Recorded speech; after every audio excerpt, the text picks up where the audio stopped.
What if the bloating, fatigue, brain fog, or sudden food sensitivity you have been blaming on age is actually a warning that something inside your digestive system is no longer working as well as it should?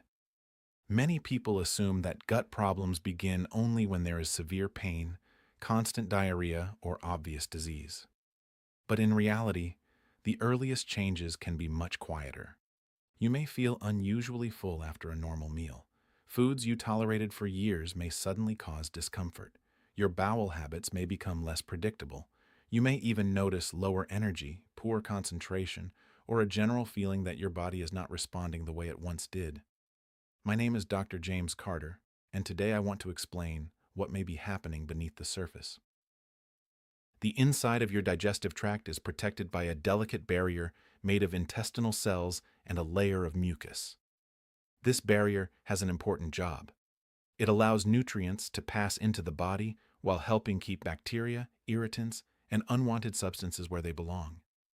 Living close to this barrier are trillions of microorganisms. Many of them support digestion, produce useful compounds, and help regulate the environment inside the colon. But those microbes depend heavily on what you eat and how you live. When beneficial bacteria do not receive enough of the nutrients they need, the balance inside the gut can begin to change. Certain microbes may start using parts of the protective mucus layer as an alternative food source. Over time, this may leave the intestinal surface more exposed and more sensitive to irritation. That does not mean every episode of bloating or fatigue is caused by a damaged gut barrier. These symptoms can have many different causes and should be discussed with a healthcare professional when they persist. However, it does mean that your daily habits can influence the environment in which your gut cells and bacteria must function. The solution is not necessarily an expensive cleanse, a detox drink, or a shelf full of supplements. Your digestive system already has natural processes for cleaning, feeding, and repairing itself. In this video, I will show you how to support those processes through meal timing, fiber, resistant starch, fermented foods, stress reduction, and better overnight recovery. The first step is surprisingly simple. Before adding another food or supplement, you may need to give your digestive system enough quiet time to finish the work from your last meal. Most people think the digestive system is active only when food is being broken down, but your intestines also perform important work when you are not eating. Between meals, the stomach and small intestine begin a series of organized muscular contractions known as the migrating motor complex. You can think of this process as a maintenance crew moving through an empty building after everyone has gone home.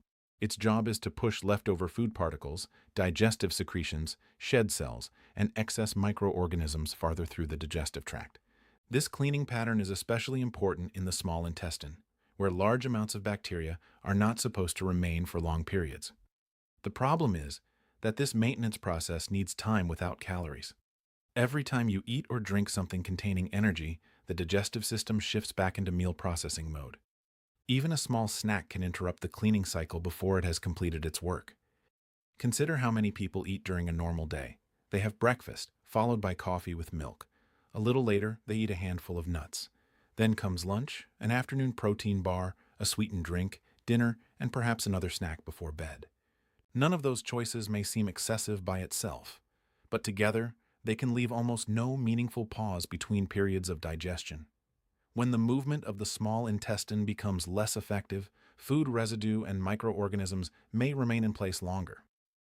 In some people, this can contribute to fermentation, gas, pressure, and bloating. Poor intestinal movement is also one of several factors associated with small intestinal bacterial overgrowth, often called SIBO. However, SIBO is a medical condition with many possible causes. Frequent eating alone does not prove that someone has it. A practical approach is to create clearer breaks between your main meals. For many adults, leaving approximately 3 to 4 hours between meals may provide enough time for part of this cleaning process to occur.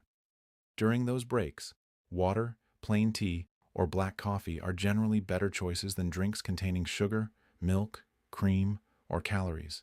This advice is not appropriate for everyone. People with diabetes, low body weight, pregnancy, a history of eating disorders, or medical conditions requiring frequent meals should follow guidance from their healthcare provider. The goal is not to starve yourself or practice extreme fasting. It is simply to stop treating every hour of the day as an opportunity to eat. But clearing away digestive leftovers is only the beginning. Once the pathway is cleaner, the cells lining your colon still need the right fuel to remain strong. That fuel will be the focus of the next part. Now that we've talked about giving your digestive system time to clean itself, let's discuss something just as important. What happens after the cleanup is finished? Many people believe fiber is simply there to prevent constipation.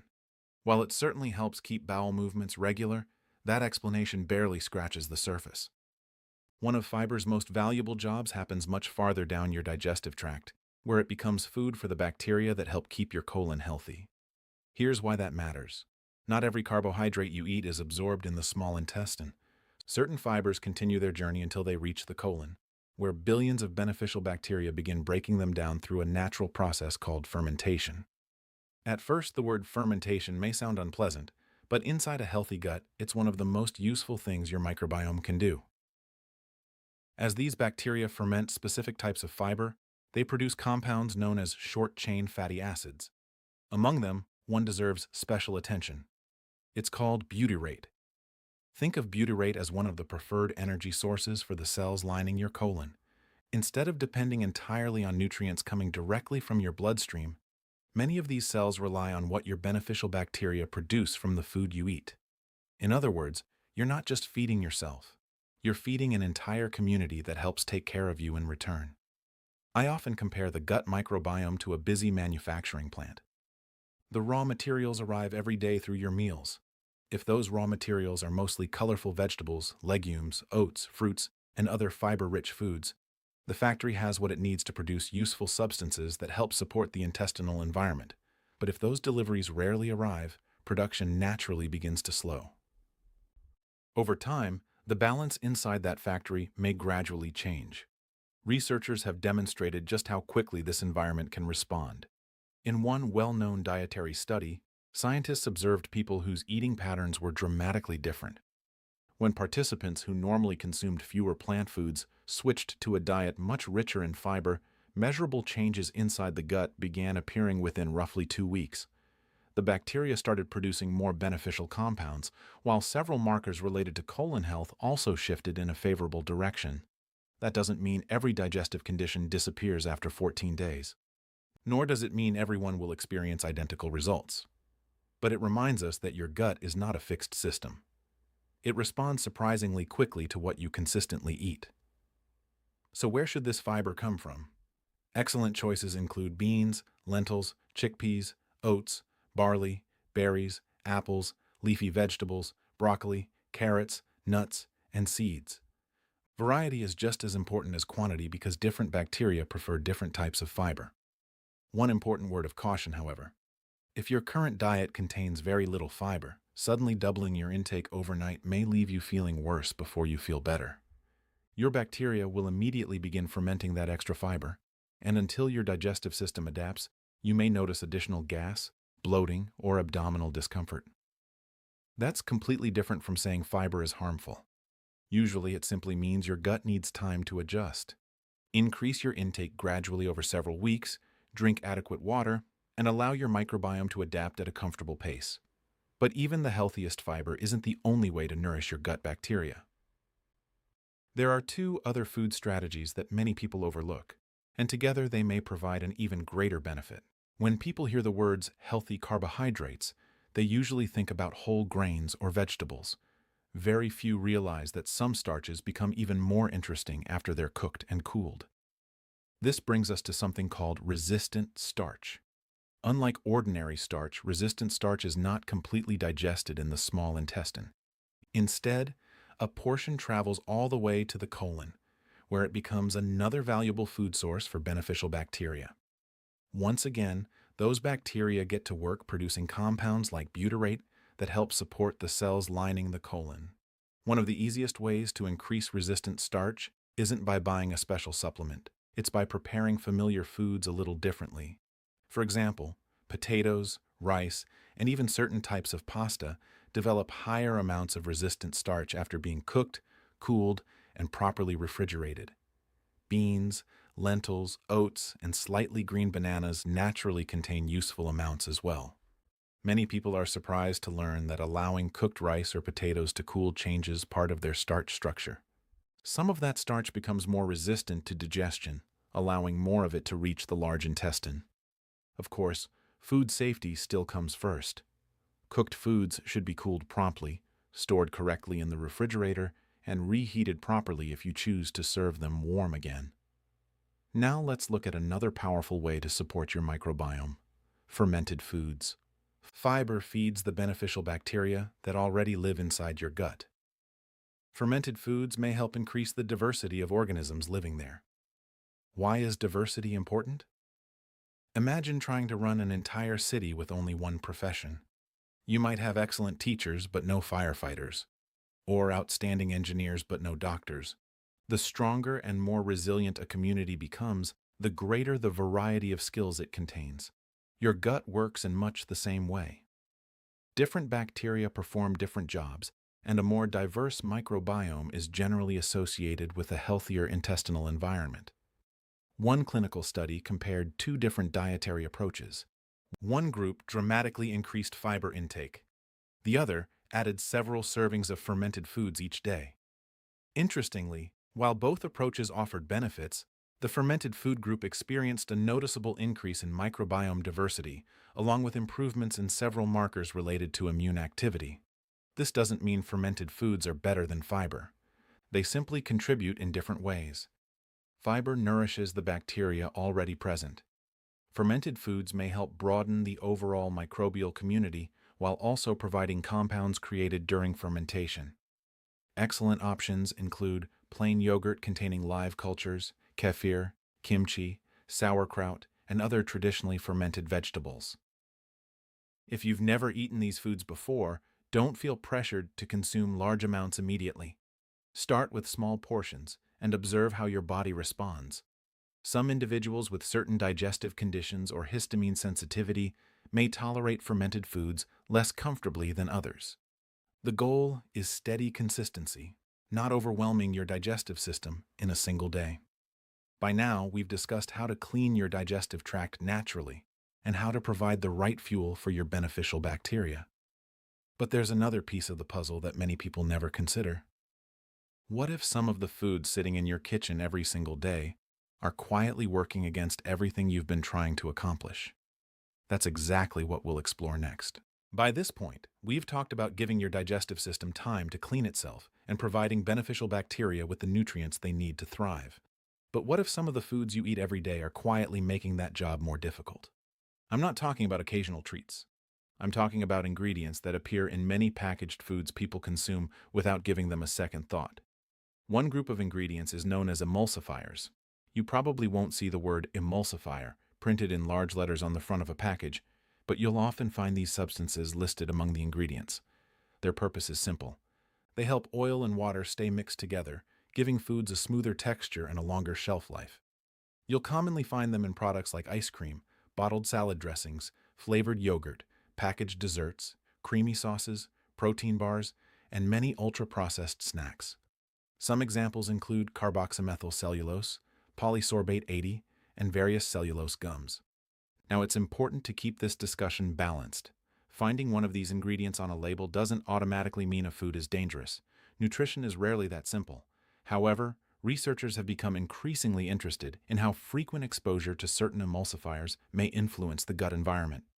Animal studies have suggested that some emulsifiers can alter the protective mucus layer and affect the balance of gut bacteria. Human research is still developing, and we need more evidence before drawing firm conclusions. Even so, these findings remind us that highly processed foods may influence the gut in ways that go beyond calories alone. Another group receiving considerable attention is non-nutritive sweeteners. These include ingredients such as saccharin, sucralose, aspartame, and even some plant-derived sweeteners depending on the product. For years, these sweeteners have been promoted because they contain little or no sugar. That doesn't necessarily make them harmful, but recent research suggests their effects on the gut may differ from person to person.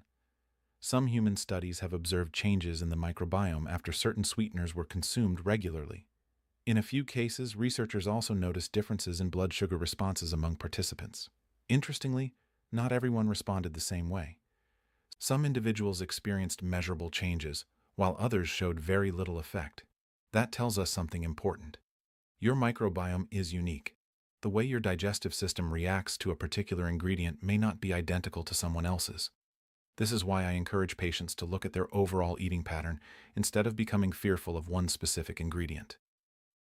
If your diet is built mostly around vegetables, fruits, legumes, whole grains, nuts, seeds, and minimally processed foods, an occasional packaged snack is unlikely to define your gut health. On the other hand, if nearly every meal comes from a package, if every drink is artificially flavored or sweetened, and if fresh foods rarely appear on your plate, your microbiome may be receiving a very different message. Rather than trying to eliminate every additive from your life, aim to let whole foods become the foundation of your diet. Packaged foods can still have a place, but they shouldn't become the foods your body relies on every single day. So far, we've focused almost entirely on food, but your digestive system responds to something else every bit as powerful: your state of mind. Have you ever noticed that your stomach feels completely different when you're on vacation compared with a stressful workday? Or perhaps you've experienced butterflies before an important meeting or suddenly lost your appetite after receiving bad news. Those experiences are not your imagination. They are examples of the constant communication taking place between your brain and your digestive system. One of the major communication pathways involved is the vagus nerve. This remarkable nerve connects the brain with several organs throughout the body, including the digestive tract. Although many people think the brain is constantly sending commands to the gut, a large amount of information actually travels in the opposite direction. Your digestive system is continuously sending updates back to your brain about what's happening inside your body. This two-way communication helps explain why emotional stress can influence digestion and why digestive problems can sometimes affect mood and overall well-being. When your brain senses danger, whether it's a physical threat or emotional stress, your nervous system shifts into what's commonly known as the fight or flight response. Your heart beats faster. Your muscles prepare for action. Energy is redirected toward immediate survival. Digestion, however, becomes less of a priority. For some people, that may slow digestive movement. For others, it may speed things up. Some experience bloating.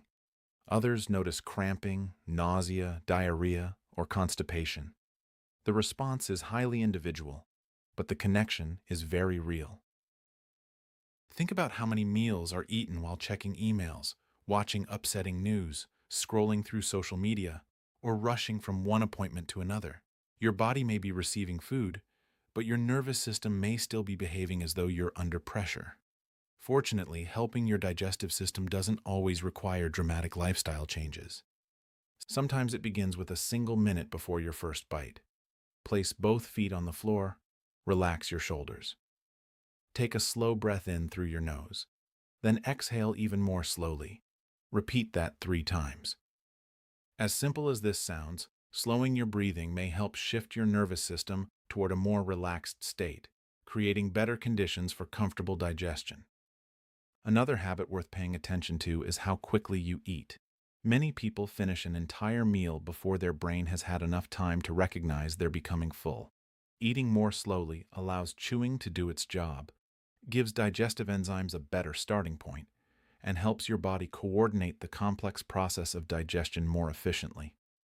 None of these techniques should be viewed as a cure for digestive disease, but together, they may reduce unnecessary stress on a system that already works incredibly hard every day. We've now explored meal timing, fiber, resistant starch, fermented foods, processed ingredients, and the connection between stress and digestion. There's just one final piece that brings everything together. It happens while you're asleep, and it may be one of the most overlooked opportunities your gut has to recover. Over the last few minutes, we've talked about giving your digestive system time to clean itself, feeding your beneficial bacteria with fiber and resistant starch, introducing fermented foods, reducing unnecessary processed ingredients, and creating a calmer environment through your nervous system. Now I'd like to bring all of those ideas together with one final habit that many people overlook. Rest. Not just your own rest, your gut's rest. One of the biggest misconceptions about healthy eating is the belief that your digestive system should always be working. Many people wake up and immediately eat. They snack throughout the morning. They continue eating into the afternoon. They enjoy dessert after dinner. Then they have another snack just before going to bed. Without realizing it, their digestive system may spend almost the entire day processing food. Just like every other part of your body, your digestive tract benefits from periods when it isn't constantly occupied. During the overnight hours, your body shifts into a different rhythm. Hormones begin changing. Repair processes become more active. Your metabolism adjusts to the natural day and night cycle. Your digestive system follows many of these same biological rhythms. When large meals are eaten very late at night, particularly shortly before lying down, your digestive system may still be working hard during a time when it would normally begin transitioning toward recovery. Some people notice more bloating. Others experience acid reflux, poor sleep, or simply wake up feeling less refreshed the following morning. Of course, everyone's schedule is different. Some people work night shifts. Others have medical conditions or medications that require eating at specific times. There is no single eating schedule that works perfectly for every individual. However, maintaining a reasonably consistent daily eating pattern may help support your body's natural rhythms. For many healthy adults, finishing the final meal approximately 2 to 3 hours before bedtime is a practical place to begin. Likewise, keeping meals within a fairly consistent window each day may allow your digestive system to develop a more predictable routine. Notice that I didn't say you need to follow an extreme fasting program. You don't have to skip breakfast. You don't need to count every minute between meals. The goal isn't to make eating more complicated. The goal is simply to stop asking your digestive system to work without interruption from the moment you wake up until the moment you fall asleep. If there's one message I'd like you to remember from today's discussion, it's this. Good gut health isn't created by a single superfood. It isn't hidden inside an expensive supplement. And it certainly doesn't come from chasing every new health trend you see online. Instead, it's built through small habits that work together over time. Giving your digestive system regular breaks, eating a wider variety of plant foods, providing beneficial bacteria with the fuel they need, including fermented foods when they suit your body, choosing minimally processed foods more often than heavily processed ones, creating a calmer environment before meals, and allowing your digestive system enough uninterrupted time overnight to recover. None of these habits promise perfect health. None of them guarantee that digestive symptoms will disappear. But together they create conditions that allow your body to do what it has been designed to do all along. Before we finish, I want to leave you with one challenge. Don't try to change everything tomorrow morning. Choose just one habit from today's video. Practice it consistently for the next 7 days. Pay attention to how you feel after meals. Notice your energy levels. Observe your sleep. Watch whether your bowel habits become more predictable. Real improvement often begins with changes that seem almost too simple to matter. Finally, remember that persistent abdominal pain, ongoing diarrhea, blood in the stool, black tar-like stool, unexplained weight loss, difficulty swallowing, severe vomiting, or lasting changes in bowel habits should never be ignored. Those symptoms deserve proper medical evaluation rather than self-treatment. Your digestive system works for you every single day, often without asking for anything in return. Perhaps it's time we started returning the favor. Thank you for spending this time with me today. If you found this discussion helpful, I hope you'll continue learning how simple daily choices can support healthier aging, because protecting your gut isn't just about digestion. It's about giving your entire body a stronger foundation for the years ahead.